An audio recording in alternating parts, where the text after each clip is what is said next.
Bank account വിശദാംശങ്ങൾ തേടിയ ആദായനികുതി വകുപ്പിന്റെ നോട്ടീസുകൾക്കെതിരെ ബിനോയ് കോടിയേരി ഹൈക്കോടതിയെ സമീപിച്ചു.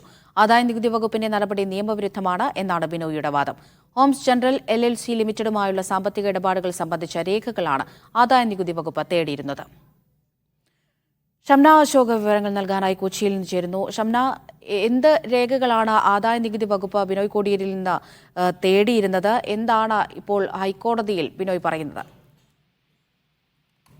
ആദായനികുതി വകുപ്പിന്റെ നോട്ടീസുകൾ ചോദ്യം ചെയ്തുകൊണ്ടാണ് ബിനോയ് കോടിയേരി ഹൈക്കോടതിയെ സമീപിച്ചിട്ടുള്ളത്. ഇതിൽ പ്രധാനമായും ബിനോയ് കോടിയേരി എടുത്തു പറയുന്ന കാര്യം, മുൻപ് പലതവണ ആദായനികുതി വകുപ്പ് നോട്ടീസ് നൽകിയിട്ടുണ്ട്. അത് 2015-2016 സാമ്പത്തിക വർഷത്തെയും ഒപ്പം തന്നെ 2021-22 വർഷത്തെയും ഈ ട്രാൻസാക്ഷൻ സംബന്ധിച്ച വിവരങ്ങൾ ലഭ്യമാക്കാനായിരുന്നു. ഒപ്പം തന്നെ ഹോസ് ജനറൽ LLC ലിമിറ്റഡുമായുള്ള സാമ്പത്തിക ഇടപാടിന്റെ വിവരങ്ങൾ കൂടി ബിനോയ് കോടിയേരിയോട് തേടിയിട്ടുണ്ടായിരുന്നു. ആദ്യഘട്ടത്തിൽ അതിന് മറുപടി നൽകിയിട്ടുള്ളതാണ്. പക്ഷേ അതിനുശേഷം ഉദ്യോഗസ്ഥൻ മാറി എന്നുള്ള കാരണം പറഞ്ഞുകൊണ്ട് വീണ്ടും തനിക്ക് നോട്ടീസ് അയച്ചിരിക്കുകയാണ് എന്നുള്ളതാണ് ബിനോയ് കോടിയേരി പ്രധാനമായും ഈ ഹർജിയിലൂടെ ആരോപിച്ചിട്ടുള്ളത്. ഒപ്പം തന്നെ ഈ ഇൻകം ടാക്സ് സെക്ഷൻ 153 പ്രകാരമാണ് ബിനോയ് കോടിയേരിക്ക് നോട്ടീസ് നൽകിയിട്ടുള്ളത്. ആ നോട്ടീസ് തന്നെ നിയമവിരുദ്ധമാണ് എന്നുള്ളതും ബിനോയ് കോടിയേരി ഹർജിയിൽ ചൂണ്ടിക്കാണിക്കുന്നുണ്ട്. തുടർച്ചയായുള്ള ഇത്തരം വിവരങ്ങൾ തേടുന്നതും ഒപ്പം തന്നെ ബാങ്ക് അക്കൗണ്ട് ഉൾപ്പെടെയുള്ള വ്യക്തിഗത വിവരങ്ങൾ തേടുന്നതും ചോദ്യം ചെയ്തുകൊണ്ടാണ് ബിനോയ് കോടിയേരി ഹൈക്കോടതിയെ സമീപിച്ചിട്ടുള്ളത്.